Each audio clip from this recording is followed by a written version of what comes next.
그 저번에도 여러 차례 시작 때부터 이제 제가 말씀을 드렸지만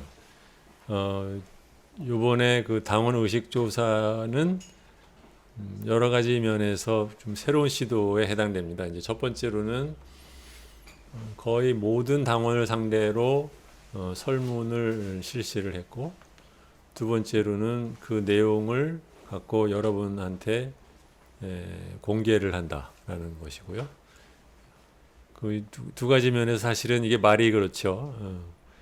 그 일반적인 한국의 정당에서는 하지 않는 일입니다. 왜냐하면 그 결과를 갖고 그 정치당의 그 지도자들이 불편해하는 결과가 나올 경우에 그걸 어떻게 할 거냐 갖고 말이 많기 때문에, 근데 저희들은 그걸 이제 처음부터 하겠다고 말씀을 드렸죠. 이제 가장 큰 이유는 열린민주당의 당원들이 이게 이제 갑자기 만들어진 당이라서 당원들끼리 서로 잘 알지도 못하고 서로가 무슨 생각을 하고 있는지도 서로가 잘 모릅니다. 그래서 그런 면에서라도 전체적인 의견을 모아서 한번 나누어서 우리들은 어떤 사람들이 이 당원으로 모여 있는지 뭐 이런 것들을 좀 보고, 또 이제 저희들이 이번에 선거에서 받았던 표가 한 150만 명인데 그 150만 명 그러니까 그 지지자죠.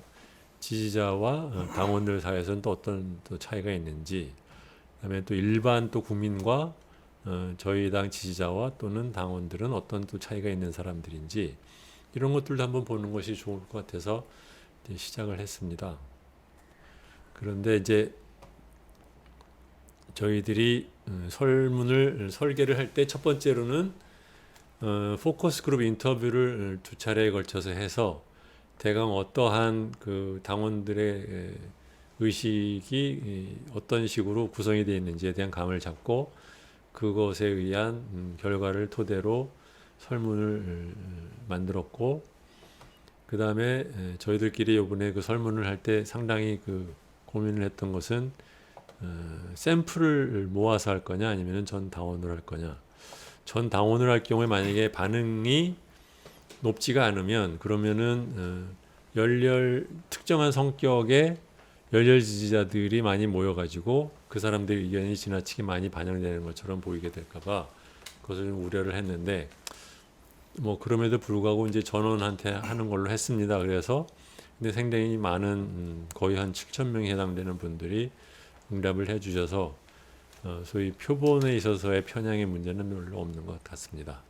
자, 준비가 되은 것 같으니까 한국리서치의 정한울 박사를 소개해드립니다.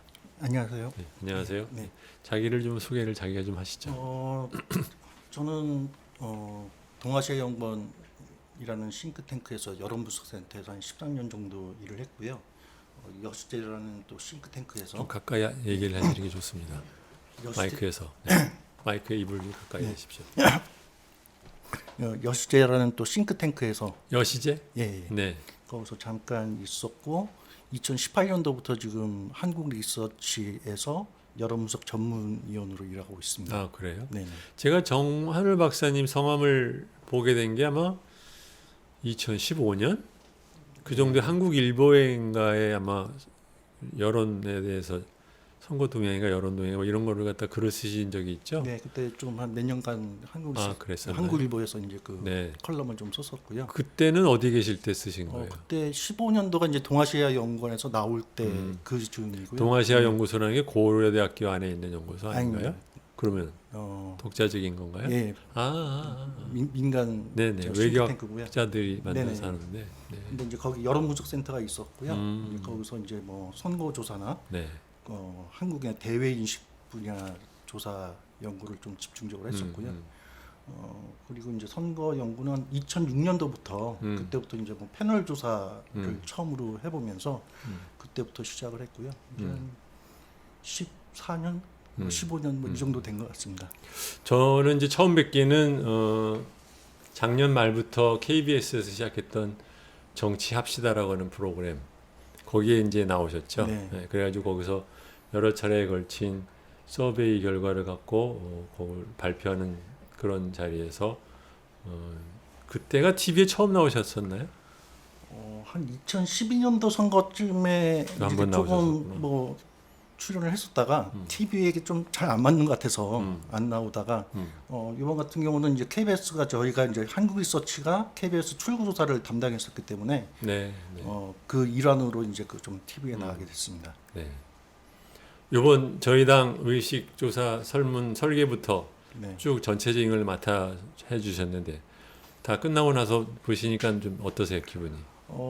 일단은 사실은 이제 서베이 보통 서베이는 1,000명 남짓한 서베이이기 때문에 그러니까 좀 지지율이 두 자릿수가 안 되는 정당 같은 경우 사실은 많은 샘플이 안 잡히잖아요. 그렇죠.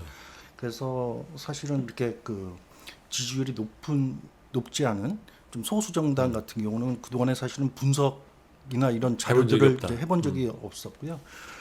근데 요번에 이제 그 아까 잠깐 말씀하셨지만 기존 정당들에서 좀 여론조사들 좀 큰 정당들은 여론조사를 하지만 작은 정당들은 사실 여론조사에서 샘플이 안 나오니까 안 하는데 당원 조사를 이제 제 경험으로는 처음으로 이렇게 의뢰를 받은 것 같아요. 그래서 그동안에 이제 분석을 해왔던 그런 건 아니지만 한국에서 어쩌면 처음 이루어지는 당원 조사일 수도 있겠다. 좀 그런 의미도 생각이 들었고, 그래서 나름 굉장히 관심과 좀 시간을 투입하면서 조사에 좀 임했던 것 같습니다. 조사 결과는 사실은 생각했던 것보다 훨씬 더 좀 제가 예상했던 것보다 훨씬 더 이제 좀 재밌는 결과들, 주목할 만한 결과들 많았다고 생각하고요. 앞으로 열린민주당의 진로를 만드는데 굉장히 중요한 자료가 되지 않을까 그렇게 생각을 해봅니다. 네, 고맙습니다. 자, 그러면 이제 발표를 시작을 할까요? 네, 스크린이 좀 나오게 좀 하시면서 해주십시오. 네, 주요 내용은 조사 내용 간단히 소개드리고요. 이번 조사는 아까 말씀하신 것처럼 열린민주당 당원들이 어떤 생각들을 가지고 있는지 그 이해를 하기 위한 이제 그런 파트가 있고 앞으로 무엇을 할 건지 진로와 관련된 질문들이 있습니다. 그 진로와 관련해서는 주로 이제 정치적으로 어떻게 할 거냐 그리고 이제 조직적으로 어떻게 할 거냐 이렇게 두 파트로 나눠서 이제 조사를 했고요. 그리고 앞으로 이제 다가오는 어떤 선거 국면이나 이 과정에서 내부의 어떤 쟁점이나 뭐 이런 어떤 균열이 생길 요소들에 대해서 미리 점검해보고 좀 대응할 수 있는 좀 그런 내용들로 조사를 구성을 했습니다. 네. 참고로 미리 말씀을 드리는데 이 설문에 대한 결과의 해석은 전적으로 정한울 박사님한테 맡겼습니다. 저희들이 이렇게 저렇게 뭐 얘기를 갖다 해서 뭐 소위 말하면 마사지를 하려고 하는 전혀 안 했습니다. 그래서 여기에 대한 해석은 전적으로 정한울 박사님의 해석이라는 것을 미리 말씀드립니다. 네, 그 뭐가 잘못이 돼도 제 잘못입니다. 네, 그럼 바로 시작을 하겠습니다. 네. 그 조사 좀 내용이 많아서요. 네. 좀 빨리빨리 하도록 예, 예. 하겠습니다. 조사 목적은 이해하고 무엇을 바라는지 그리고 앞으로 다가올 쟁점에 대한 내용들로 구성했다는 말씀 드렸고요. 이번 조사는 그 전체 열린민주당 권리당원 1,604명 대상으로 이제 그 문자 발송을 통해서 접촉을 했고요. 1,604명 중에서 최종적으로 이제 그 조사를 완료한 응답자 6,869명. 상당히 높은 응답률이었고요. 사실 첫 번째 논란 대목이 이거였고요.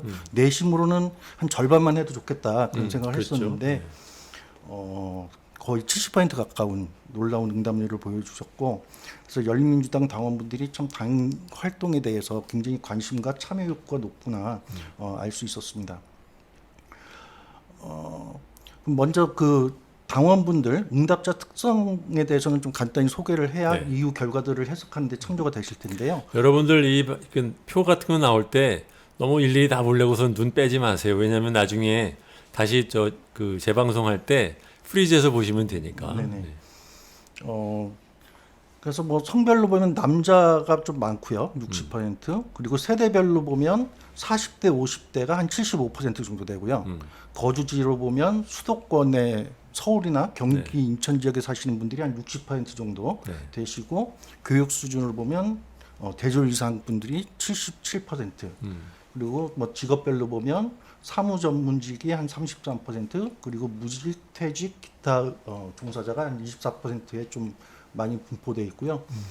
소득으로 보면 대부분 소득계층에서 균등하게 되어 있는데 월 소득 700만 원 이상 대가 한 32%로 좀 가장 많이 이제 분포되어 있고. 선생님, 저거를 어떻게 해석을 합니까? 뭐냐면 그 직업으로 치면 네. 무직 퇴직자가 다른 데보다 훨씬 높잖아요. 네네. 그런데 소득은 다른 데보다 훨씬 높아요. 이게 네네. 뭐죠? 뭐 자산, 그러니까 제가 지금 요거 보면서 느낀 거는 네. 지금 열린민주당 권리당원 분들이 사실은 사회적으로 보면 상당히 좀 주류계층에 계신 분들이 많아요. 그러니까 네. 그게 성별이 됐던 연령이 됐던 네. 소득이 됐던 직업이 됐던, 그러니까 상당히 좀 자산이나 소득 수준이 있는 분들이 상대적으로 높고요. 그러니까 그거는 어느 정도 좀 최근 뭐 열린민주당뿐만이 아니라 이건 다른 나라들도 마찬가지인데 네. 정치에 어떤 그 많은 관심과 참여할 참여도가 높은, 관여도가 높은 사람들은 사실은 어쨌든 좀 경제적으로는 약간의 여유가 이렇게 있는 좀 그런 집단이어야 되는 거고요. 경제적 또는 시간으로도 여유가 좀 있는 그렇죠. 사람들. 네. 네. 이제 그런 점들이 이제 그 저런 어떤 소득계층이나 네. 저런 어떤 그 직업이나 네. 이런 데서 네. 좀 주류 쪽에 속한 분들이 상대적으로 많은 네. 그런 어떤 특징이고, 마지막으로 이념 성향으로 놓고 보면 굉장히 주목해 볼 게 스스로 진보라고 응답한 분들이 당원분들 중에 86%. 네. 이거는 아마 모르겠습니다. 정의당 같은 경우 당원 조사를 안 해봤지만 그런 소위 진보 정당을 표방한 정당보다도 상당히 높은 응답이 아닌가 그렇죠. 네. 싶습니다. 그러니까 더불어민주당이나 지금 열린민주당 당원이 아닌 지지자들 중에서는 한 50대 초중반이거든요. 스스로 진보라고 생각하는 분들이. 그건 역으로 얘기를 하면 중도나 보수 성향의 사람들이 한 40% 정도까지는 있다라는 얘기죠. 그 더불어민주당 지지자나 네. 열린민주당 지지자 중에서는. 그러니까 지금 말씀하시는 거는 4월 달에 KBS에서 실시한 네. 설문에서 열린민주당을 지지한다고 하는 사람들 중에서 56%가 자기를 진보라고 얘기를 했는데 그렇죠. 당원의 경우에는 86%가 자기를 진보라고 생각한다. 네네. 저기서도 말하자면 당원과 지지층에서 어느 정도 차이가 있다라는 네네, 느낌이다. 맞습니다. 그리고 뭐 과거 투표 성향은 뭐 대선에서는 문재인 후보 찍은 분들이 압도적이고요. 물어본 사람이 좀 연구스럽네요, 결과가. 네. 그러니까 총선에서도 지역구는 더불어민주당, 비례에서는 열린민주당 지지하신 분들이 뭐 거의 네. 대부분이었습니다. 그러면 이제 바로 이분 당원분들의 좀 정치적 성향 이거를 좀 쭉 종합을 해봤는데요. 크게 네 가지 특징이 있는 것 같습니다. 그러니까 첫 번째는 친문재인, 친민주당 정체성이 굉장히 강한 분들이다. 그리고 두 번째, 안티 보수당, 안티 보수 정치인에 대한 보수 이념에 대한 그 안티 정서가 굉장히 강한 집단이고, 제가 외부인의 시각에서 굉장히 재밌었던 거는 주목해 볼 대목이라고 생각했던 것은 안티 보수만큼이나 안티 정의당에 대한 정서도 상당히 강하더라.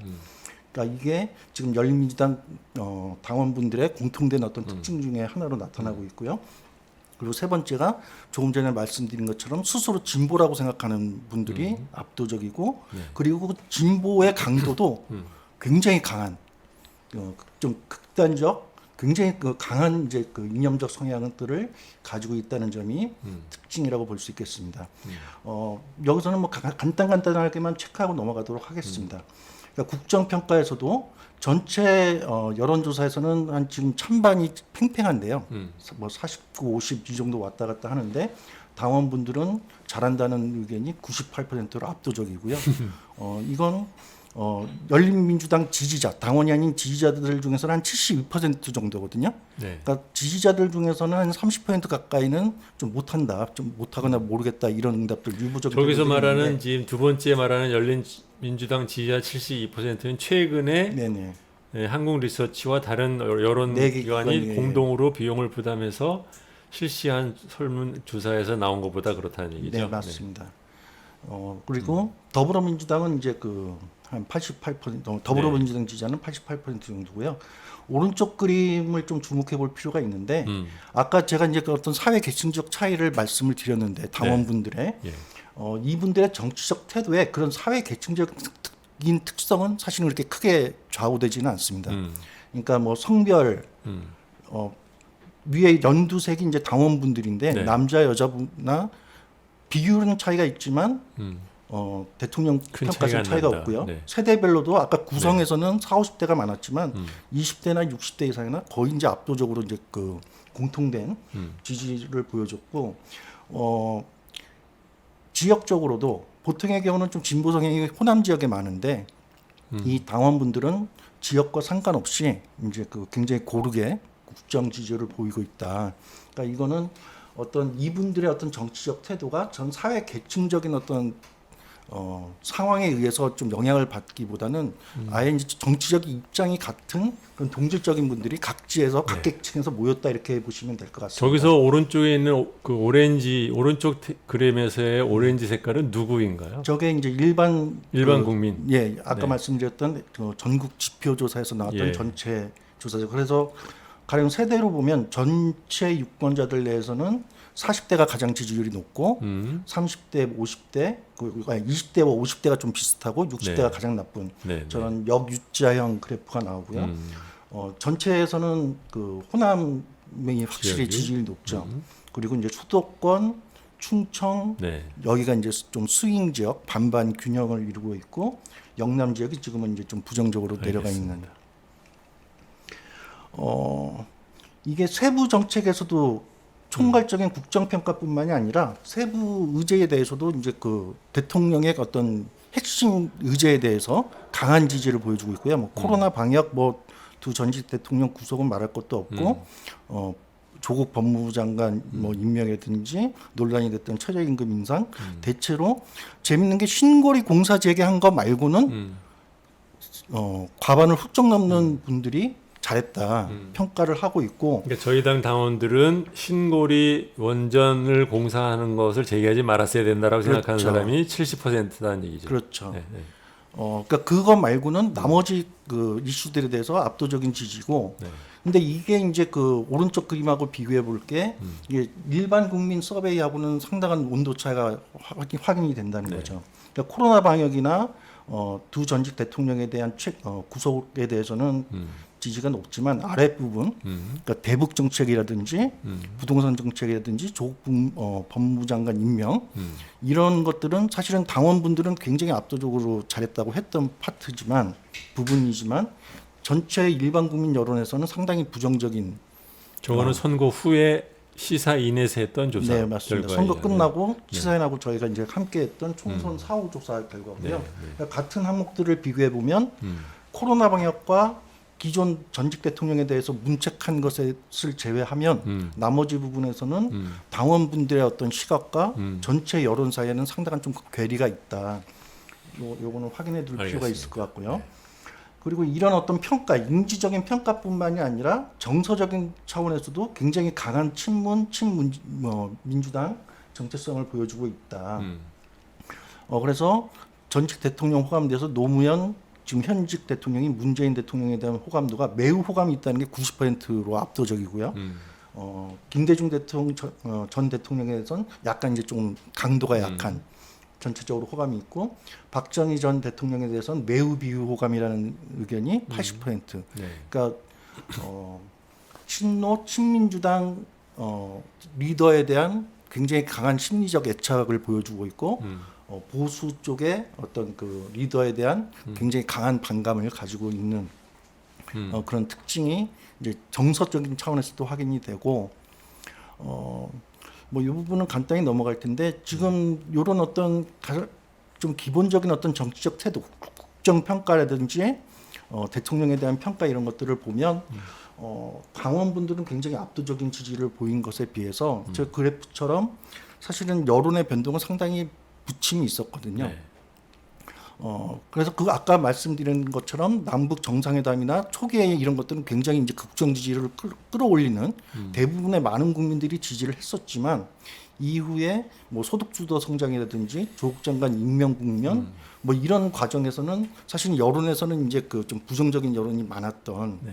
좀 그러면서 지지율을 하락시켰던 요인들이 있었는데 이런 어떤 전체적인 여론의 흐름과 당원분들의 어떤 그런 정치적인 정서적인 어떤 그런 경향성과 이 간극 이게 앞으로 열린민주당의 어떤 진로와 관련해서는 상당히 이제 중요하게 이제 고려해야 될 대목 같다 네. 말씀드릴 수 있을 것 같고요. 뭐 호감도도 마찬가지고요. 이거는 간단히 넘어가도록 하겠습니다. 그러니까 호감도도 문재인 대통령 호감도도 상당히 부침이 있었고요. 여기까지가 이제 그러니까 열린민주당 당원들의 첫 번째 특징인 친문재인, 친민주당 정서를 좀 다각도로 살펴본 거고. 호감도의 강도 기준으로 10과 0사에서 찍어봐라 그랬더니 네네. 평균적으로 더불어민주당에서 7.36이 나왔다는 게 네네. 상당히 호감인 것이고 네네. 열린민주당에서 9.75 나오고 뭐 당연하지만 정의당에 대해서도 1.61 정도로 굉장히 나쁘게 나왔다. 예, 그러니까 지금 두 번째 특징이 안티 보수 성향. 네. 그래서 지금 국민의힘이나 국민의당 같은 경우는 10점 만점에 0점부터인데 0점 몇몇이라는 것은 거의 0점을 줬다라는 거죠. 그리고 정의당 같은 경우 1.6 조금 높긴 하지만 저건 굉장히 거의 반감, 굉장히 강한 반감이거든요. 2AM 노래 치면 10점 만점에 0점이네 여기는. 예, 그래서 보통 한 2점대만 돼도 상당히 낮다 이렇게 평가를 하는데 정의당, 그러니까 의회의 결과는 좀 정의당도 그렇죠. 1점대로 굉장히 강한 비호감. 네. 그러니까 오른쪽이 이제 그 분포인데요. 평균이 아니라 분포인데 네. 국민의힘, 국민의당은 매우 비호감. 그러니까 0점을 준 사람들이 96, 84%고 정의당에 대해서도 49%가 매우 비호감이다. 0점을 준다는 거죠. 그리고 5점을 넘어가는 응답이 거의 찾아보기 힘든 정의당조차도. 그래서 이거는 안티 보수뿐만이 아니라 안티 정의 그리고 뭐 그 이전에 했던 국민의당이라든지 안철수 전 대표에 대한 비호감, 뭐 이런 제3당에 대한 안티 정서도 상당히 이제 그 강한 게 열린민주당 당원의 중요한 특징이다. 네. 볼 수 있을 것 같고요. 요게 이제 총선 시기 이제 그 지지 정당 정당 지지자별로 각 당에 대한 호감도를 보여주는 건데요. 왼쪽이 그러니까 맨 왼쪽에 왼쪽 그림을 보시면 당시에 더불어민주당을 지지한다고 말씀하신 분들 중에서 더불어민주당에 대한 호감도는 7.7 높죠. 네. 근데 그다음이 연두색이 열린민주당인데요. 네. 열린민주당에 대한 호감도는 중립 정도. 중립 정도였고 정의당 같은 경우 4.7. 그러니까 약간 이제 비호감이긴 한데 더불어민주당 지지자 같은 경우는 열린민주당을 보는 시각과 정의당을 보는 시각 약간 열린민주당을 우호적으로 보지만 큰 차이는 없죠. 네. 근데 이제 열린민주당 지지자 같은 경우는 더불어민주당과 열린민주당에 대한 호감도는 6점대로 이제 우호적인데 갈리는 게 이제 저 정의당에 대한 태도가 그 2.8점. 네. 그 지지자들조차도 당원뿐만이 아니라 지지자들도 이런 반정의당 정서를 공유하고 있다. 오른쪽 보시면 이제 그 대선 주자인데요. 마찬가지로 당시 비례정당에서 이제 더불어시민당을 찍겠다고 했던 사람들은 문재인 대통령, 이낙연 후보 굉장히 높고 심상정 후보에 대한 호감도 점수가 5점이죠. 그러니까 중립적인 거죠. 그런데 열린민주당 지지자들 같은 경우는 문재인, 이낙연, 민주당 지도자들에 대해서는 굉장히 높은 평가를 줬지만 심상정 대표에 대해서는 3.2 굉장히 낮은 점수를 주고 있죠. 그래서 총선 시기 그리고 지금까지의 데이터를 보더라도 지금 열린민주당 당원 그리고 지지자들은 친노, 친문 정서뿐만이 아니라 안티 보수, 안티 정의당 이거를 굉장히 강하게 공유하고 있다는 점, 요게 이제 굉장히 중요한 특징이라고 볼 수 있을 것 같고요. 세 번째 특징은 아까 말씀드렸던 것처럼 진보 포지션은 스스로를 진보라고 생각하는 사람들이 많다는 건데 그렇다면 사실은 당원들의 생각만 놓고 보면 이 정당은 진보 정당인 거죠. 좀 이념성이 강한 정당을 지금 바라고 있는 거고요. 왼쪽 세 개 그래프가 전체 국민 더불어민주당 지지자, 열린민주당 지지자가 이제 저번 총선 때 아까 네. 말씀드렸던 KBS 조사에서 각 지지자들별로 스스로를 이제 어떤 이념으로 보는지 그래프를 그린 건데 전체 국민에서는 진보, 중도, 보수가 조금 적긴 하지만 상당히 균등된 분포이고 더불어민주당에서는 52%, 열린민주당 지지자 중에서는 55%. 근데 열린민주당 당원 중에서는 86% 압도적으로 진보라고 평가하고 있다는 말씀을 드렸고 실제로 개별 이슈들에 대한 태도에서도 상당히 일관된 진보 성향을 보여주고 있습니다.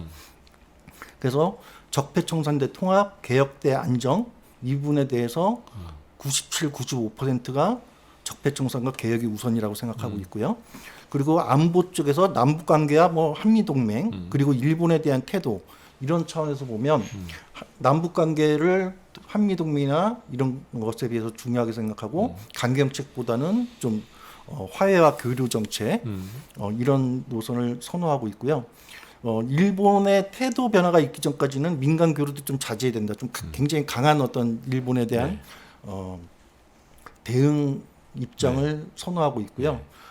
미중 갈등에 대한 이런 태도는 약간 이제 좀 그 입장이 좀 갈리는 걸로 볼 수 있고 약간 미국이 40대 거의 13이니까 39대 13이니까 뭐 중국보다는 미국 쪽이긴 한데 그렇죠. 그렇지만 기본적으로는 독자 남북 협상을 더 선호한다. 그렇죠. 그런 얘기죠. 네네.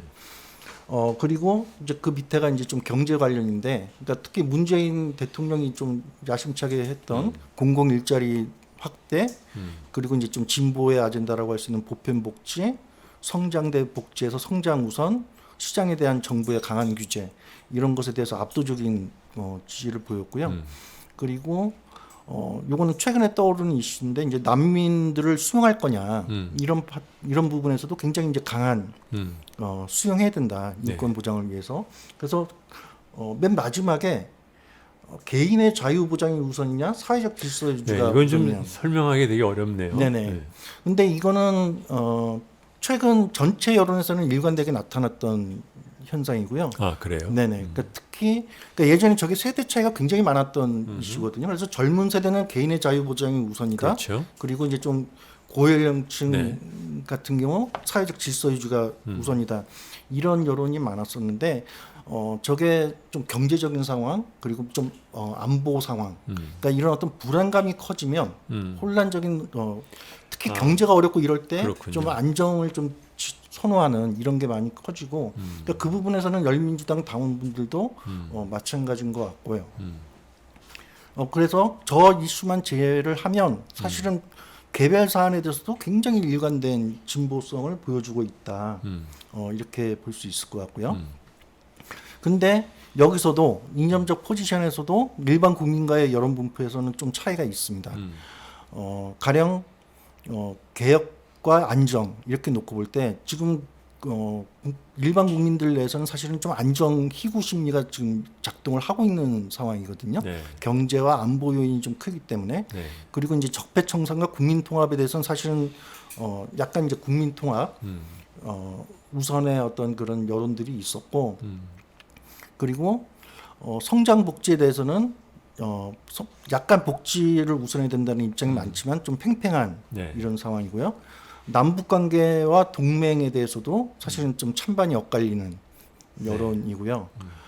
난민 수용에 대해서는 사실은 좀 반대 여론이 많은 전체 여론에서는 이제 그런 상황인데, 그러니까 이런 어떤 이슈들에 대해서는 당원들의 어떤 그 진보성과 좀 그 일반 국민들 사이에서의 어떤 좀 뭐랄까 그 약간 그 팽팽한 균형적인 어떤 이런 시각이 차이가 있다 이렇게 볼 수 있을 것 같습니다. 그리고 뭐 주관적 이념 각 당에 대한 평가인데요. 지금 열린민주당에 대해서 아까 말씀드렸던 0에서 10점으로 이제 측정을 하면 0이 매우 진보, 5가 중도, 그리고 10이 이제 매우 보수라고 보면 열린민주당에 대해서 당원들은 1.93 상당히 이제 진보 쪽에 포진되어 있는 것으로 이제 파악을 하고 있고요. 재밌는 게 더불어민주당에 대해서는 4.5 그러니까 중도에 가까운 좀 진보 위치고요. 정의당에 대해서는 오히려 5점을 넘어가는. 점점 심한 거 아닙니까? 그래서 요게 아까 그런 어떤 정의당에 대한 어떤 반감이라는 게 좀 네. 어떤 이념적인 어떤 태도에도 좀 그런 그 거죠. 투영이 된 네, 네. 이런 걸로 볼 수 있고요. 그러니까 국민의힘은 뭐 9.7 거의 대부분의 많은 네. 분들이 저기 빨간 거 보시듯이 국민의힘은 매우 보수, 극보수라고 이제 그 보고 있는 거고요.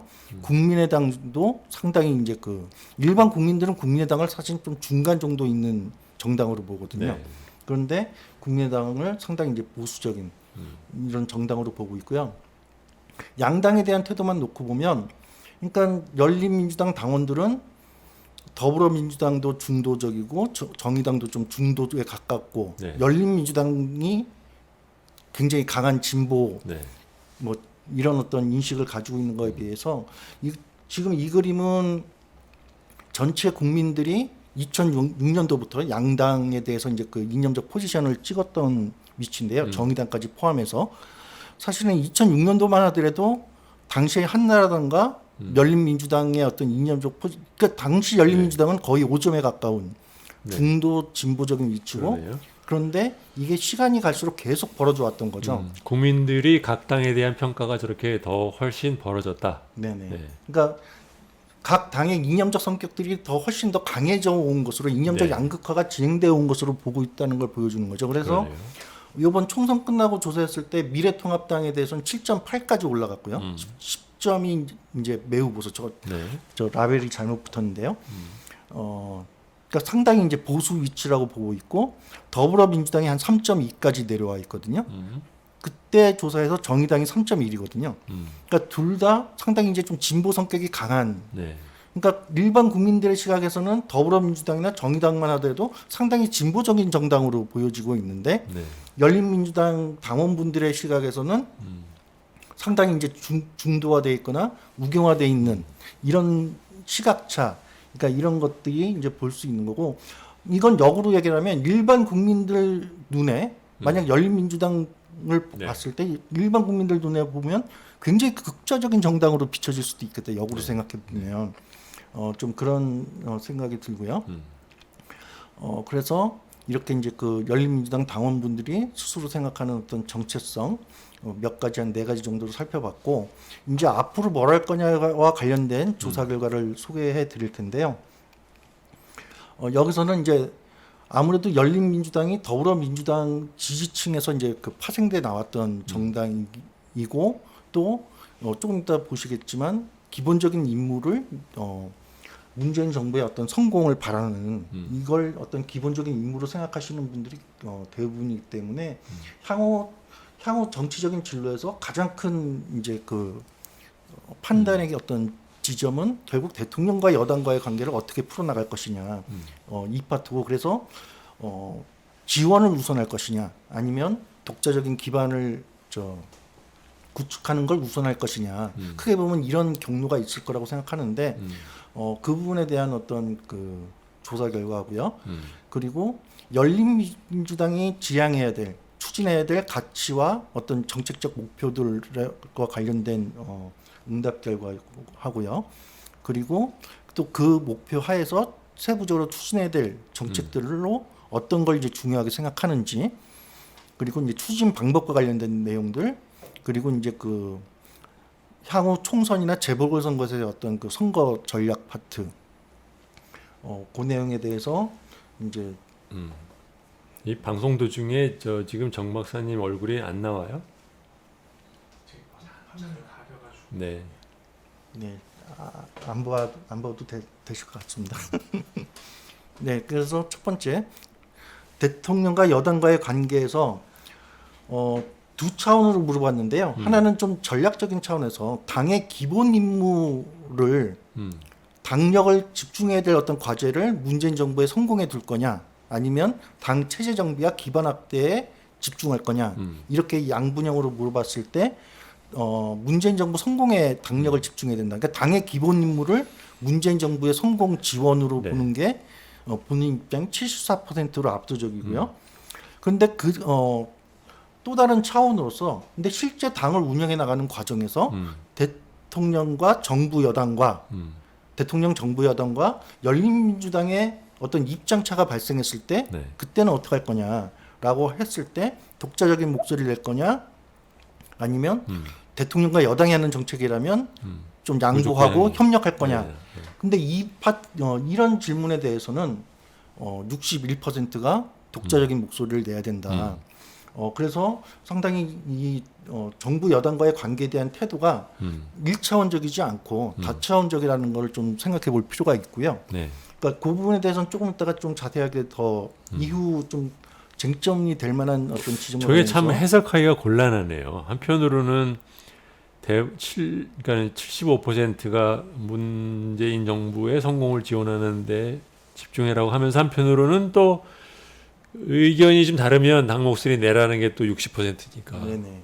그러니까 좀 어려운 실제 이런 파트는 좀 추가 분석이나 연구가 필요할 것 같긴 한데요. 여러분들도 자기 마음을 잘 모르겠죠. 그런데 네. 저런 건 있을 것 같아요. 이제 아까 대통령에 대해서는 굉장히 일치된 의견을 보여주지만, 그러니까 저게 지금 대통령과 여당을 좀 분리해서 생각하는 경향도 있다. 그런 경향도 반영이 된 것 같습니다. 네, 그러니까 아까 보셨다시피 대통령에 대한 호감도나 이런 건 굉장히 압도적이지만 더불어민주당의 어떤 그 호감도는 높지만 네. 다른 이념적 포지션에 대해서는 좀 우경화돼 있다. 네. 이런 것에 대한 불만 요인이 있을 수가 있고 또 그리고 어쨌든 이 당이 독자적인 정당을 그 당에서 나와서 한 셈이잖아요. 네. 그랬을 때 그 분리의 어떤 또 정당성 차원도 있기 오케이. 때문에 완전히 모두 그 이견이 생겼을 때조차도 그 일관되게 지원해야 된다라는 입장보다는 그런 문제가 발생했을 때 네. 오히려 좀 다른 목소리를 내야 된다라는 시각이 공존하고 있다고 보입니다. 앞으로 이제 해야 될 어떤 정치적 가치와 목표 보면 이 부분도 전 외부인의 시각에서는 굉장히 그 좀 주목할 만한 결과였는데요. 이게 3순위까지 받은 거거든요. 저 보기들을 주고 그 중에서 이제 3순위까지 준 건데 검찰 개혁과 언론 개혁이 압도적으로 90%. 이제 물론 여기서는 100%가 넘어갑니다. 최대 네. 300%까지 될 수 있는 거죠. 3순위니까. 그런데 1순위 첫 번째 응답에서 두 개를 꼽은 응답자가 86%입니다.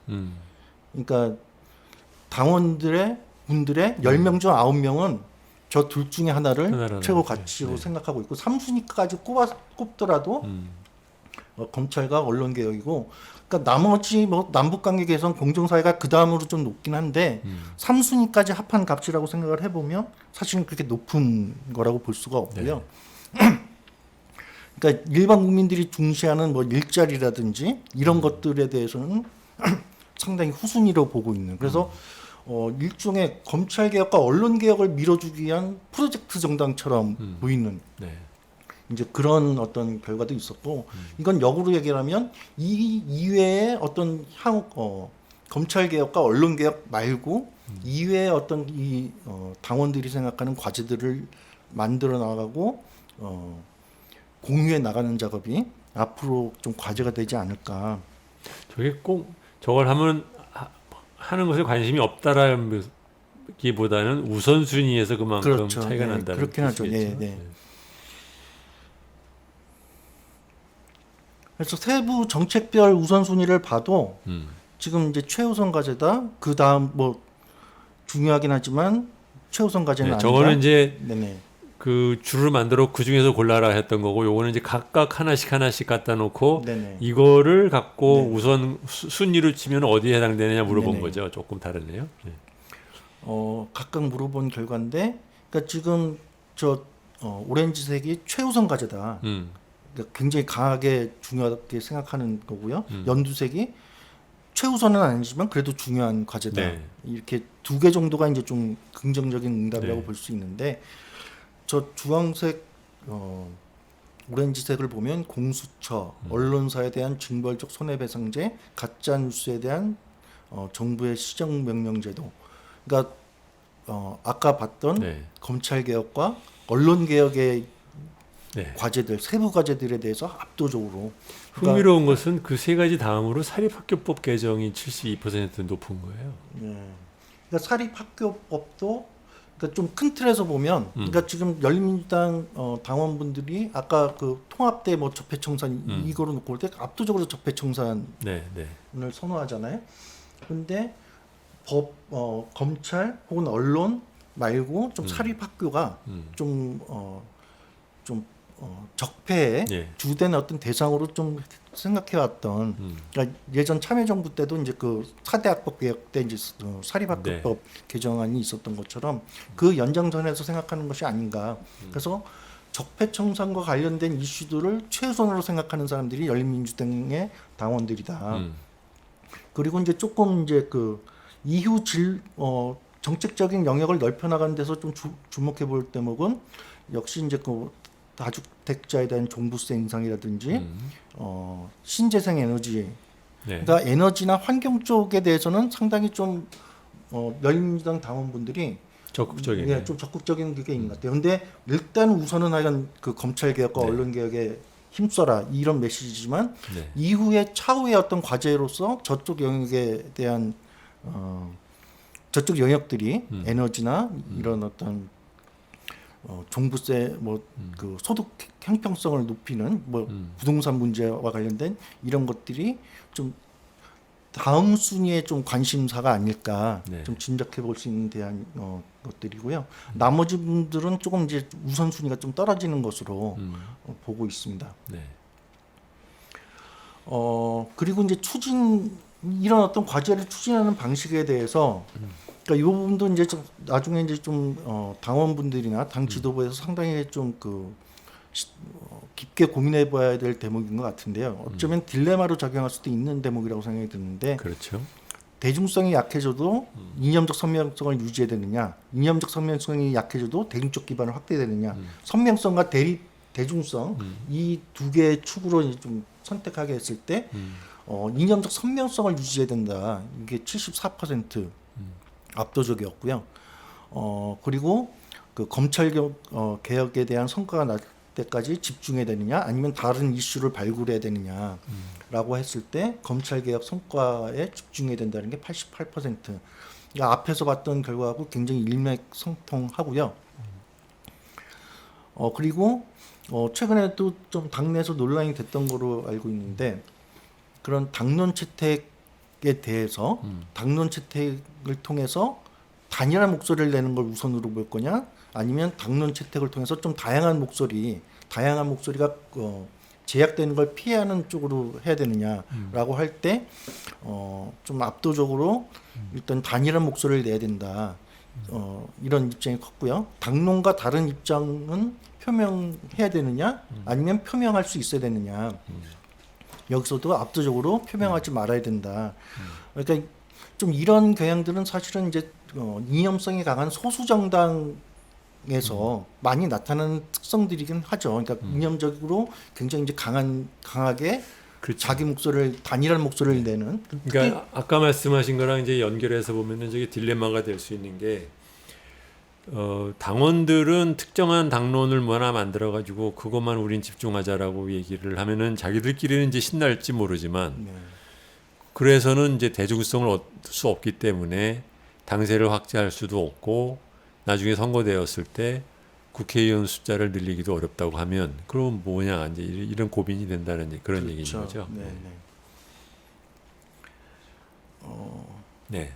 그리고 이제 향후 선거와 관련돼서 이것도 좀 궁금했던 대목인데 향후 총선에 지역구 후보를 내야 된다. 아까 이제 워낙 이제 그 문재인 정부의 성공을 지원하는 게 이제 그 기본 임무라고 보는 분들이 네. 많으니까 그런데 일단 총선에 지역구 후보를 내야 된다라는 의견이 73%고요.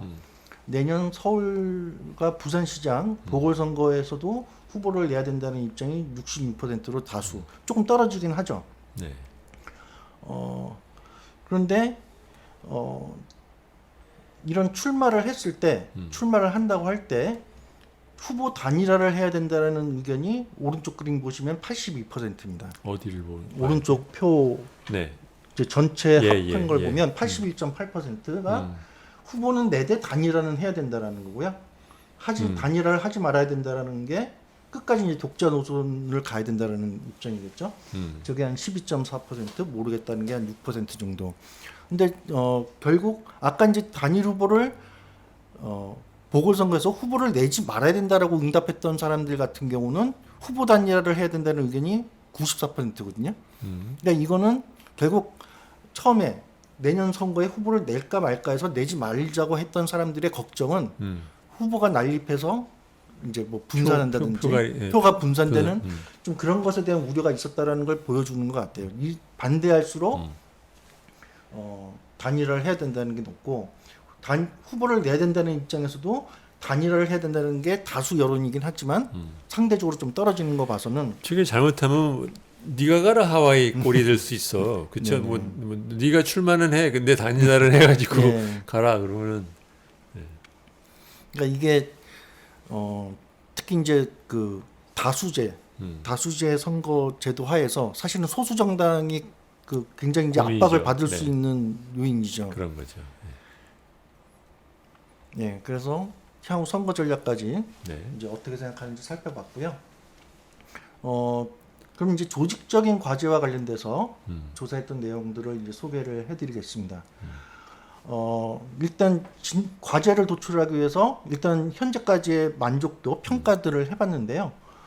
일단 열린민주당에 계신 그 리더분들은 굉장히 뭐 행복하지 않을까 싶은데 열린민주당 당원들이 열린민주당을 보는 조직적으로 보는 리더십과 당 활동에 대한 평가가 굉장히 우호적입니다. 국정 역량을 각 당별로 평가를 했을 때 열린민주당이 뛰어나다라는 응답 10점 만점에서 6점 이상의 뛰어나다는 응답이 이제 85% 그리고 매우 뛰어나다는 10점 만점을 준 사람들이 거의 40%에 가깝거든요. 그래서 평균으로 보면 8.13, 8.2를 넘고요. 그러니까 이 부분에서도 더불어민주당에 대해서는 6.6으로 상대적으로 떨어지거든요. 그러니까 아까 좀 더불어민주당은 좀 우리 편이긴 한데 좀 마음이 많이 안 든다. 네, 그런 그게 얘기예요. 이념적으로뿐만이 아니라 저런 어떤 국정 역량에서도 지금 불만들이 상대적으로 있는 것 같다. 볼 수가 있을 것 같고요. 편파적이야. 뭐 정의당 지금 정의당 평가는 지금 뭐 거의 국민의힘 네. 뭐 이렇게 나쁘고 어쨌든 좀 세부적으로 보면 이념적 정체성과 정책 방향에 대해서 지금 만족도가 굉장히 높고요. 그리고 소속 의원들의 의정 활동에 대해서도 높고 당의 정책 제시 능력 그리고 문재인 정부에 대한 지원 역할 지도부의 리더십과 역량에 대해서 매우 만족한다는 게 거의 과반 이상이거나 그렇고요. 대체로 만족한다는 것까지 합하면은 90% 이상이 되는. 그래서 현재 당 활동에 대해서 아까 그 좀 강하게 좀 단일하게 일사불란하게 문재인 정부를 지원하고 좀 그런 어떤 강력한 어떤 모습을 보여주는 것에 대한 만족도가 높은 것으로 보이고요. 다만 지금 조금 상대적으로 약한 것들을 보면 당원과의 소통, 당원들의 참여, 당 지지 기반의 확대, 대국민 홍보 활동 이런 부분에 대해서는 물론 대체로 만족한다는 것까지 치면 적은 숫자들은 아니지만 매우 만족한다라는 좀 적극적인 강한 만족도를 기준으로 놓고 보면 상대적으로 이 부분들이 향후 과제로 떠올 것 같다. 네.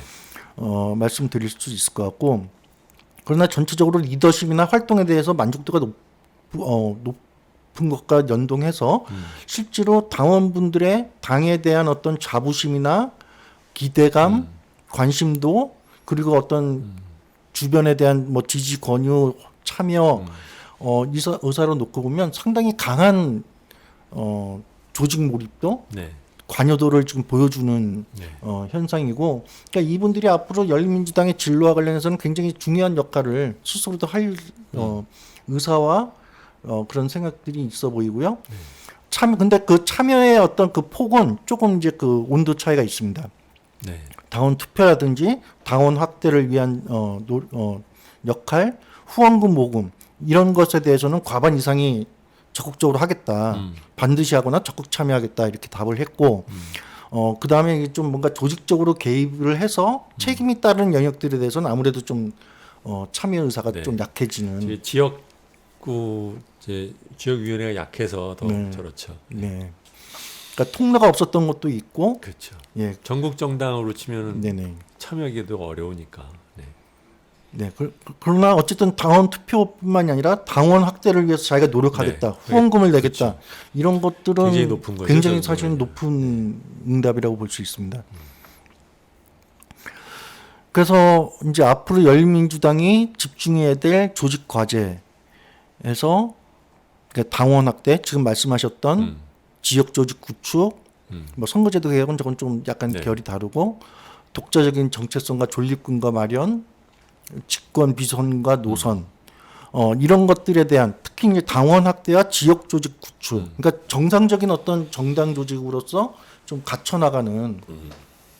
그러니까 이런 것에 대해서 굉장히 시급하게 생각을 네. 하고 있다라는 공감대인데 아까 말씀하신 것처럼 이러한 지금 조직 강화의 핵심 과제와 그리고 당원분들이 가지고 있는 그런 어떤 정치적인 어떤 그 뭐 이념적인 어떤 그 선명성을 우선한다든지 그리고 단일 대우를 강조하는 사실은 이런 어떤 현상과 저런 목표 사이에 사실 지금 간극이 있다고 있죠. 보여지고 이걸 이제 어떻게 만들어내느냐가 지도부나 이제 당원분들이 풀어야 될 핵심 숙제겠다 이렇게 볼 수 있을 것 같습니다. 그리고 이제 조직 관련해서 지금 당원분들의 소통이 지금 당원 게시판을 통해서 주로 이루어지고 있어서 당원 게시판 평가를 좀 해봤는데요.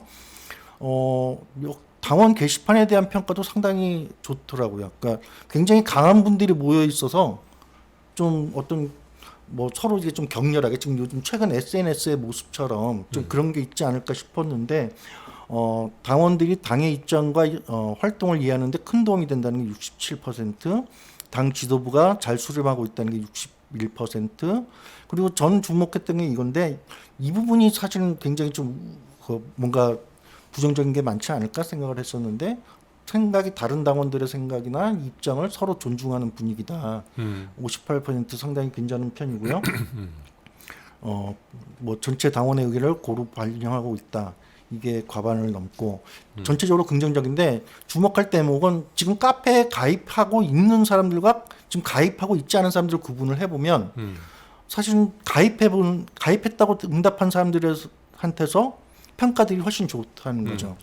사실은 가입을 안 한 사람들은 실제 그 내용들을 접하지 못했을 가능성이 높은데 당원에 가입해서 활동하고 있는 사람들이 이제 저렇게 전체 결과보다도 높은 평가를 하고 있다는 건 저 가입과 참여가 늘면 늘수록 더 긍정적인 평가들이 확산될 수 있다라는 좀 이건 굉장히 긍정적인 신호라고 보여집니다. 그래서 어느 정도 활용하고 있는지 봤을 때 가입했다는 의견이 52%, 한 절반은 가입하고 지금 절반은 가입하지 않은 상태고요. 가입자 중 가입 오른쪽 위 그래프를 보시면 가입 여부와 상관없이 지금 당 카페를 얼마나 자주 방문했냐 했을 때 이게 반반 정도로 갈립니다. 그러니까 거의 매일이나 2, 3일에 한 번 오는 게 한 50 몇 %, 그 이슈 있을 때만이나 거의 찾지 않거나 좀 가끔 오는 저 사람들이 얘기는 가입한 분들은 거의 매일이나 2, 3일에 한 번씩 다 그렇죠. 온다는 얘기네요. 그렇죠? 네네. 그래서 그러니까 결국 저 가입 수를 늘리면 이제 그 아까 봤듯이 더 좋은 평가들 더 많은 소통이 되는데 기여를 할 것 같고요. 다만 저거는 있습니다. 좀 오타가 났는데 그 가입자들 중에서 52%의 그 가입자들 중에서 32% 정도만 게시글을 작성하는 해본 경험이 있다. 그리고 올리는 빈도는 이게 많지 않다. 그럼 그게 되게 다 그렇지 않나요? 그렇죠. 저거는 아무래도 글을 올리는 거는 굉장히 고관여의 그렇죠. 활동이기 때문에 사실은 이제 뭐 한 32%가 올렸다라는 것도 사실은 적은 수치는 아니라고는 보여지는데 근데 다만 저거는 있을 수가 있죠. 이제 그 올리지 않는 사람과 올리는 사람들, 그러니까 이 당원분들이 상당히 관여도가 높고 참여도가 높은 분들이긴 하지만 그 중에서도 저 게시판에서 글을 올리는 분들은 굉장히 빅마우스들일 가능성이 있고 자칫 이제 저 올리지 않는 분들의 목소리가 지금은 사실은 그렇지 않은 것처럼 보이는데 아까 평가들로 봤을 때 그렇게 부정적인 평가는 없었기 때문에 근데 앞으로 이제 그 아무래도 그 작성을 하고 있는 사람들은 소수기 때문에 당 지도부 입장에서는 발언하지 않는 사람들의 어떤 의견에 대해서도 좀 그 청취할 수 있는 그런 방안을 모색을 해야 된다고 생각을 하고요. 거기서 좀 시사점을 얻을 수 있는 게 뭐냐면 당 소식을 어떻게 접하느냐 이렇게 물어봤을 때 뭐 어느 정도 예상된 거긴 하지만 상당히 뉴 미디어에 의존을 하고 있다 당원분들이. 그래서 정치 관련 유튜브를 통해서 소식을 듣는다는 게 80%, 그리고 열린민주당 TV 67%. 이거는 중복 응답 결과입니다. 그리고 정치 관련 팟캐스트, 뭐 인터넷 포털, 뭐 그다음 그리고 이제 네이버 카페가 이제 한 20% 정도. 네. 그래서 그 네이버 카페 말고 일단 지금 열린민주당 TV에 대해 TV의 어떤 그 활용도는 굉장히 좋은 것 같고요. 그래서 이거를 더 강화할 필요가 있을 것 같고, 정치 관련 유튜브 외부에서 진행되는 이런 것들을 많이 접하고 있기 때문에 이런 매체들을 할 필요성 하는 게 이제 좀 더 이제 효과적인 좀 그런 소통을 강화하는데 중요한 어떤 방법이 되지 않을까 볼 수 있을 것 같고요. 네. 마지막으로 여기까지가 이제 뭐 조직적인 과제였고요. 마지막으로 좀 향후 이제 그 당 내부에서 이제 좀 균열이 생길 수 있는 그런 어떤 이슈들에 대해서 미리 좀 점검하고 대비해보는 좀 그런 이제 그 내용들을 보면, 먼저 첫 번째가 이제 아까 그 두 문항 있었잖아요. 그러니까 네. 당력을 집중해야 될 기본 임무, 그거에 대해서 문재인 정부 성공 지원이 우선이다. 그리고 이제 독자적 생존 기반이 우선이다. 그 입장 차이가 있고요. 이게 한 축이고, 또 다른 축으로 제 편으로는 이제 전술적이라고 생각을 하는데, 당장 정부 여당과 열린민주당의 포지션이 상충할 때 어떻게 할 거냐. 그랬을 때 정부 여당 입장을 고려해서 협력해야 된다라는 것과 독자 목소리를 내야 된다. 이 두 가지 축을 이렇게 교차를 해보면 2x2 저런 네 가지의 그룹 유형이 나오죠. 네. 그래서 첫 번째 게 문재인 정부 성공을 지원하는 게 기본 임무고, 입장이 갈리더라도 정부 여당한테 협력하는 게 우선이라는 걸 저는 일관된 지원 노선이라고 이름을 붙였고, 이게 한 전체 응답자의 한 34% 정도 차지를 하고요. 그리고 그룹 2가 독자적인 생존 기반을 마련하는 게 우선인데 정부 여당과 포지션이 상충할 때는 협력해야 하라는 요 입장이, 저건 사실 상충된 요구죠. 그렇죠. 네. 그래서 그런 입장이 그룹 2고요. 네. 그리고 이제 오른쪽 상단이 문재인 정부 지원하는 게 기본 임무지만 독자 목소리를 내라는 게, 그 입장 차이가 있을 땐 독자 목소리를 내라는 게 포션으로 보면 좀 가장 많은 한 40% 정도 되는 분들이고, 그래서 이분들은 지원을 기본 임무로 하되 전술적으로는 차별화해야 된다라는 요 그룹을 제가 이제 전술적인 독자 노선 그룹 뭐 이렇게 이름을 잠정적으로 붙였고요. 마지막 그룹이 독자적 생존 기반이 기본 임무고 입장차가 있을 때 독자 목소리를 내야 된다. 이게 일관된 독자 노선으로 이름을 붙였고, 이게 한 21% 정도. 이렇게 한 4개의 사이즈인데, 아까 말씀하신 독자적으로 해야 되는데 당장 입장 차이가 있을 때는 협력해야 된다는 그 그룹 2 같은 경우는 지금 한 5% 정도. 네. 굉장히 소수 그룹이고, 사실은 의미 있는 그룹으로 나눠지는 건 그룹 1, 그룹 3, 그룹 4 이렇게 한 3그룹으로 볼 수가 있겠죠.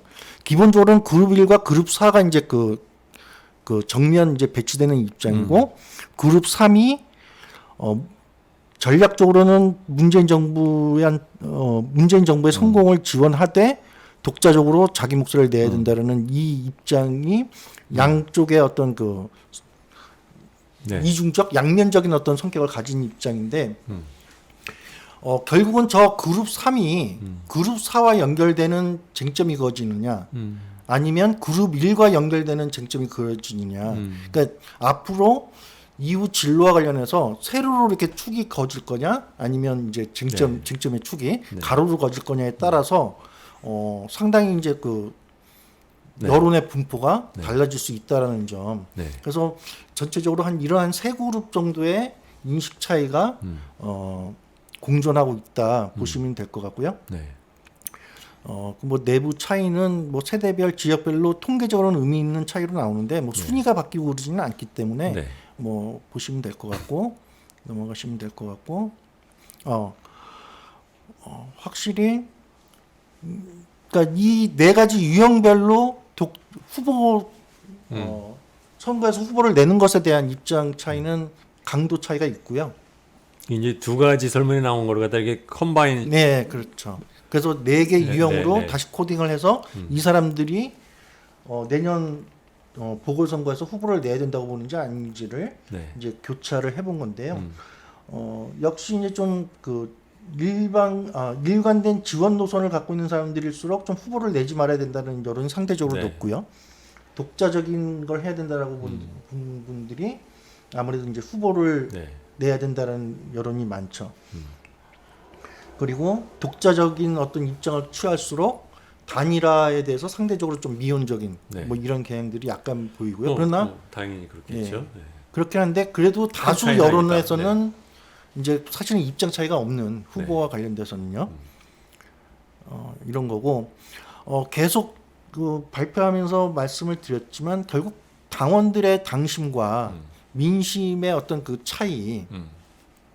근데 당심이 앞으로 이제 당의 어떤 확대를 중요한 조직적인 과제로 생각하고 있음에도 불구하고 있지만 그게 되려면 결국은 전체 유권자들 층에서 이제 그 지지층을 이제 유입을 하든지 네. 아니면 기존 정당 지지층에서 이제 좀 흡수를 하든지 뭐 이런 걸 해야 될 텐데 지금 당원들이 가지고 있는 그 개혁 그리고 적폐청산에 대한 압도적인 이런 지지가 사실은 전체 여론의 어떤 그 분위기하고는 좀 안 맞는 대목들이 있다. 그게 저 그래프가 지금 뭡니까? 저게 이제 그 2007년도부터 네. 이제 뭐 주로 선거 시기를 중심으로 해서 국가 경제에 대한 평가 그리고 자기 가정 경제에 대한 평가에서 나쁘다고 응답한 부정적으로 응답한 그 비율인데요. 오. 그러니까 2008년 9년 때가 그때 이제 그 세계 네. 경제 위기 예. 그때였고 좀 좋아졌다가 떨어졌다가 나름 이제 부침이 있는데 지금 문재인 정부 같은 경우는 사실은 집권 초에는 기대감들이 있어서 네. 조금 이제 그저 나빠졌다는 게 좀 떨어지거든요. 네. 그런데 문재인 정부는 사실은 임기 초부터 60, 50을 넘는 네. 상황이었고 지금 올해는 코로나가 들어오면서 국가 경제는 지금 나빠졌다는 게 75%, 가정 경제도 지금 나빠졌다라는 인식이 굉장히 높아진 상태거든요. 근데 이런 저게 지금 네. 이 코로나 사태 발생 이후잖아요. 그렇죠. 그거에 의한 영향도 상당히 예, 많이 받았겠죠. 그렇죠. 네. 그래서 근데 어쨌든 이런 경제적인 어떤 체감 경제가 나빠지면 이거는 국정의 우선순위에서 네. 경제 위주로 뭔가 하는 모습을 네, 기대를 하게 흘러가는데, 되거든요. 예. 이제 그러다 보면 이제 열린민주당 당원들이 중요하게 생각하는 검찰 개혁이나 이런 것들은 사실 전체 여론의 관심을 받기는 어려운 네. 좀 이런 상황이고 이런 점에서 좀 충돌 가능성이 네. 이제 보이게 되고 그리고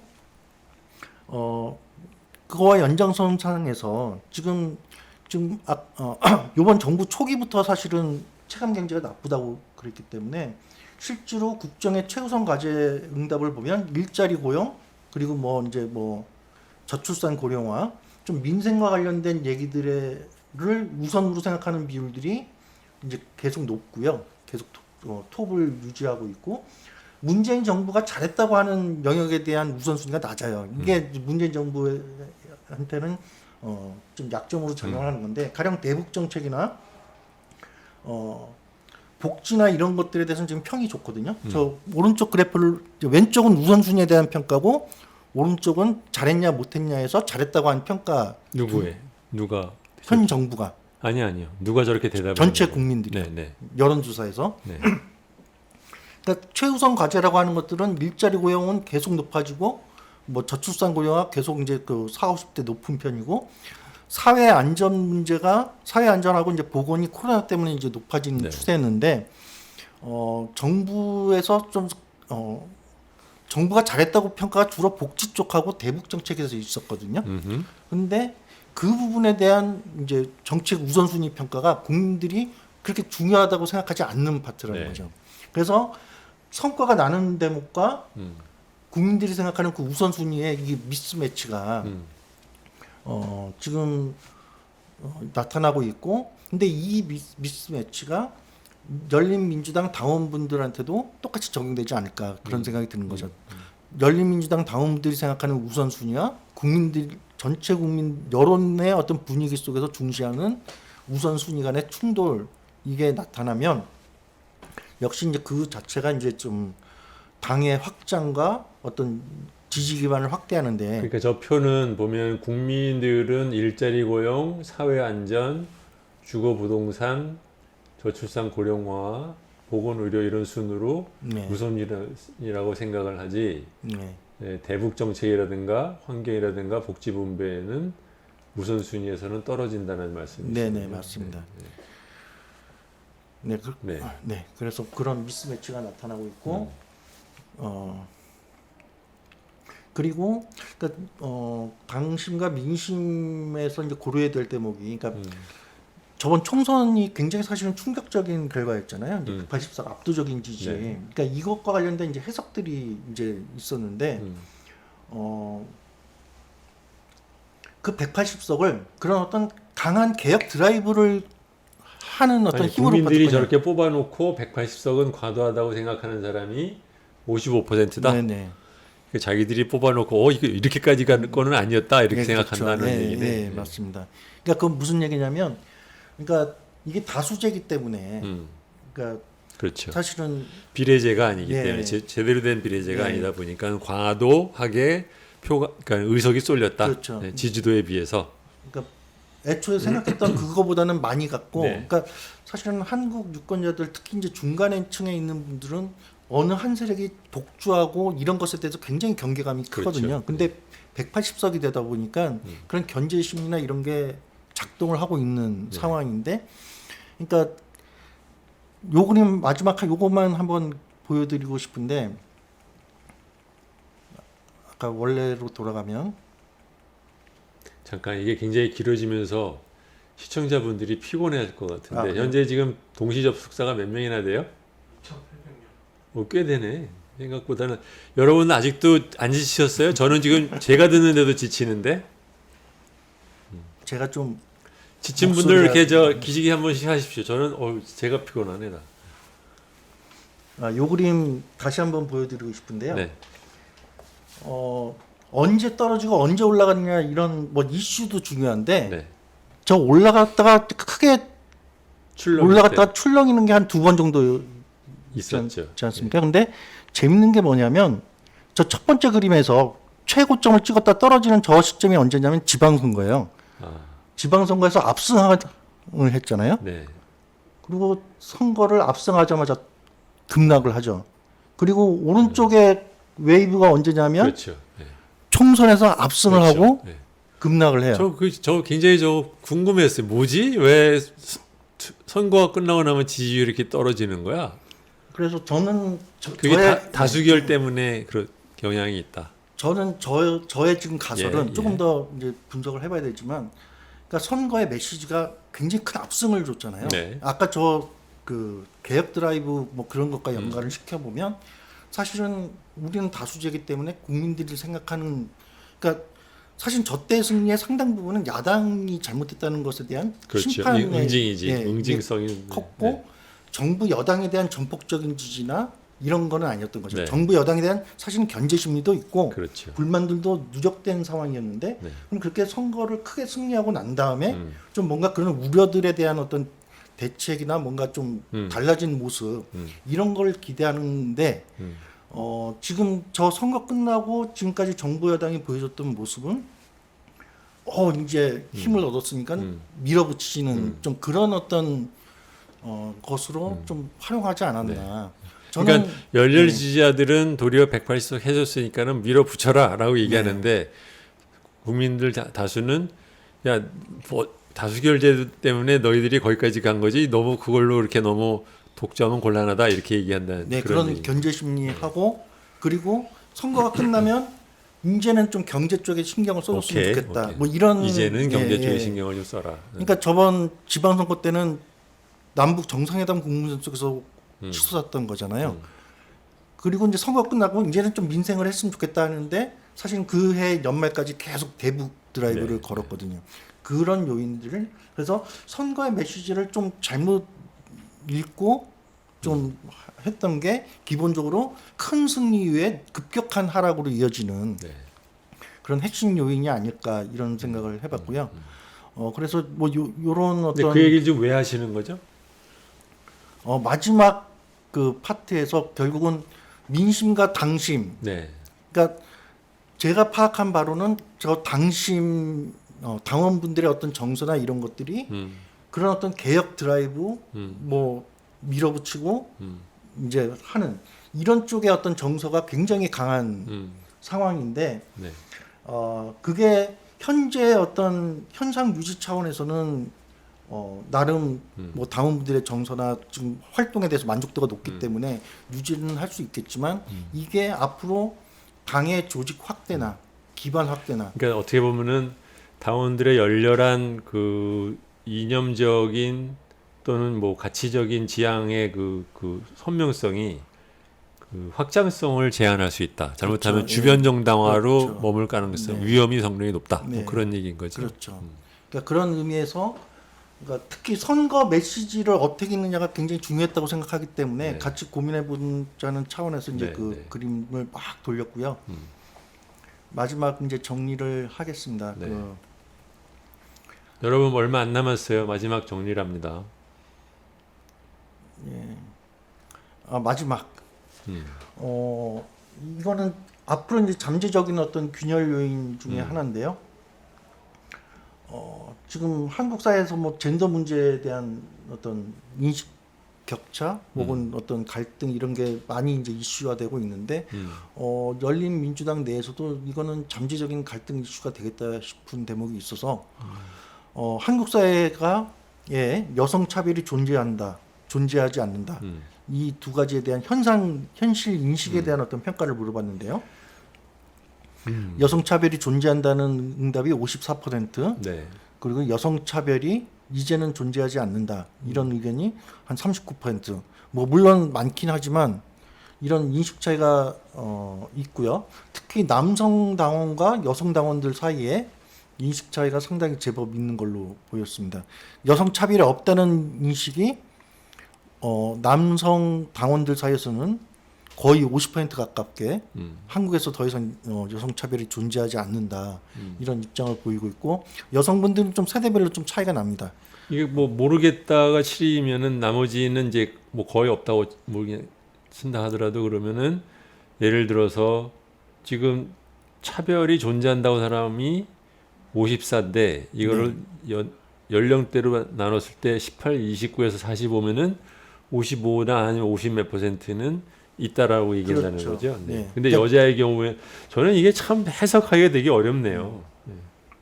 진보라고 자기 자신을 자리매김을 하는 분들이 모여서 그 중에서 여성에 대한 차별이 더 이상 존재하지 않는다는 것을 40%가 갖고 있다면 그건 뭐지? 라는 생각이 드네요. 그러니까 그 진보라는 이념의 판단 기준 중에 젠더 문제가 이제 네, 중요하지 않게 작용하는 진도 그룹이다. 않는 거고 네. 오히려 아까 그 정의당에 대한 어떤 반감과 네, 이거는 좀 네. 추가적인 분석이 예. 필요하겠지만 정의당에 대한 반감과 뭐 그런 것들 중에 저런 페미니즘이나 젠더 관련 이슈에 대한 태도가 작동했을 가능성 요거는 염두에 둘 수가 있는 것 같아요. 네. 그러니까 지금 남성 당원 같은 경우는 절반 가까이가 한국 사회에 여성 차별이 없다라는 인식을 가지고 있다라면 그리고 반대로 여성 당원들은 아직도 여전히 차별이 있다라는 어떤 이런 태도를 가지고 있을 때 젠더 이슈에 대해서는 당내에서 충분히 어떤 네, 잠재적인 갈등 요인이 될 수 있다. 그렇겠네요. 네. 그러니까 앞으로 이런 문제에 대해서 상당히 이제 좀 그 당 차원에서 그 소통하고 좀 상호 이해를 해나가는 이런 노력들이 필요한 대목인 것 같아서 마지막으로 네. 그림을 그러니까 여성 당원들의 경우에는 뭐 거의 아마 75대 25 정도가 될 것처럼 보이는데 네네. 저 표를 보면 남성들의 경우에 거의 뭐 55대 45로 물론 55는 이제 차별이 있다고 생각하지만 45나 되는 사람들이 차별이 없다라고 네. 얘기를 한다는 것이 앞으로 분쟁의 가능성이 있다. 네네. 이제 그런 얘기네요. 예. 네네. 여기까지 해서 일단 준비한 내용은 일단 아까 말씀드렸습니다. 얘기하는 도중에 차기 대통령 후보에 대한 선호도 얘기를 갖다 우리가 빼먹었네. 네네. 그게 쑥 빠졌구나. 네네. 뭐 차기 대선 주자 문항을 넣긴 했는데, 네. 근데 이게 좀 범여권 후보들이 이제 후보에 들어가긴 했지만 아무래도 이제 당의 어떤 후보 당 밖에 네. 있는 분들을 네, 넣어서 여러분 이제 이거는 그 원래는 보고서에 아마 있었을 텐데 이제 그 발표하는 데서 빠져서 그런 것 같은데 그 대선 주자 앞으로 그러니까 뭐 현재로서 다음 대통령 후보로서 누구를 선호하느냐라는 질문에 대해서 그 결과가 나왔는데 이거를 이제 다른 당에서 정치적으로 이용할 것 같아가지고 오늘 최고회의에서 논의를 하는 과정에서 지지율은 얘기를 하지 말고 순위만 얘기를 하자고 했어요. 그래서 그 순위를 말씀을 드리면 1위가 이재명 경기도지사이고 2위가 최강욱 저희 당 대표이고 3위가 이낙연 현 더불어민주당 대표이고 4위가 조국 네. 교수였습니다. 그렇죠? 네네. 네. 그리고 이외에 그 다른 사람에 대한 그 선호도는 거의 뭐 네. 말할 가치가 네. 없을 정도로 낮은 숫자로 다 나왔었죠. 5% 미만이고요. 네, 네. 그렇게 되어 있습니다. 네. 네, 어떠세요? 이제 뭐 긴 시간 동안 쭉 설명을 하시느라고 이제 피곤을 하셨을 텐데 네.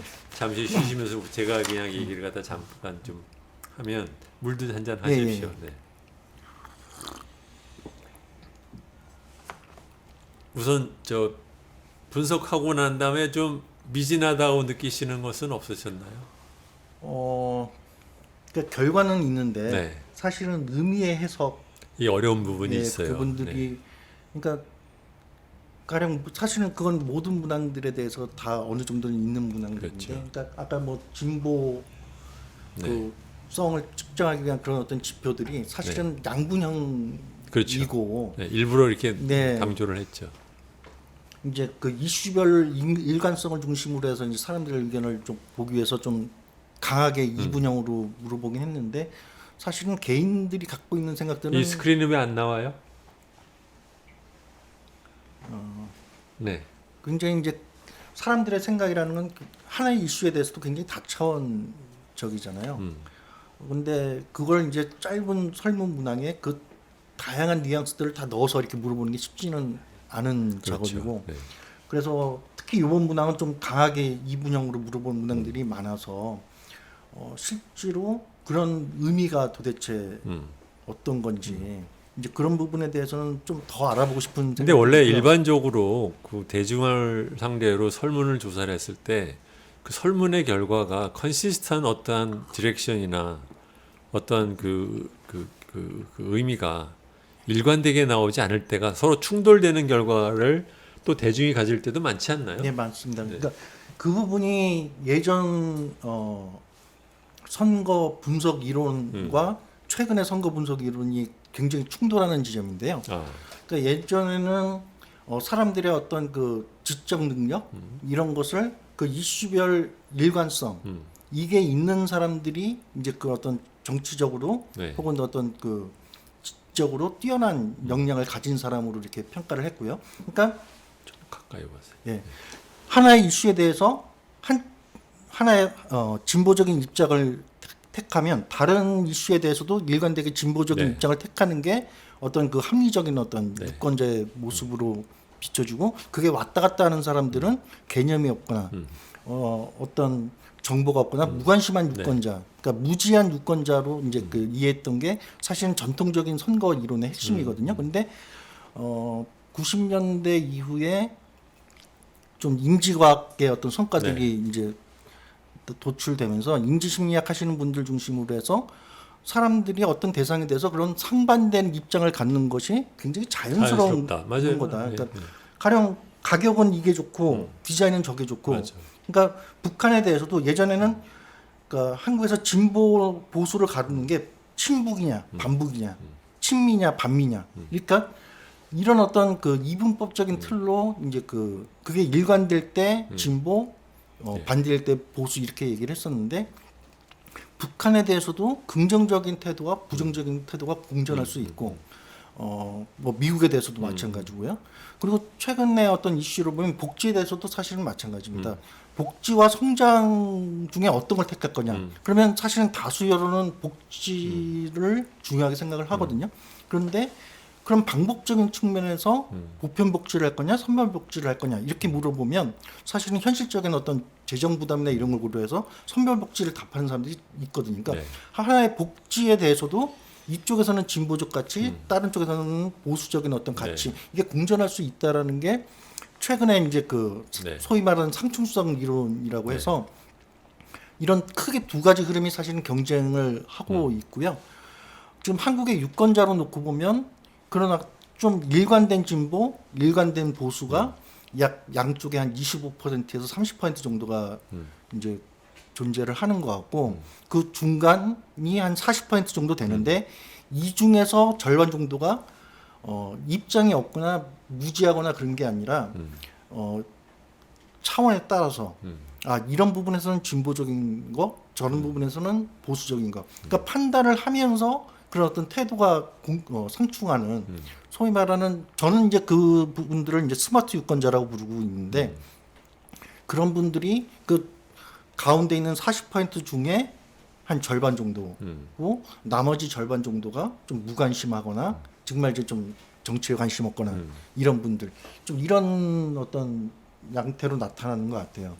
그러니까 가령 요번 선거에서도 그러니까 저는 뭐 선거 때마다 이제 보통은 정권 심판이냐, 뭐 아니면 정권 안정이냐 네. 이 한 문항 가지고 측정을 하는데 저는 이제 앞으로는 두 문항을 써야 된다고 생각을 하는 게 뭐냐면 정부에 대한 태도, 정부 여당에 대한 태도, 야당에 대한 태도 같이 물어봐야 된다고 보는 편이거든요.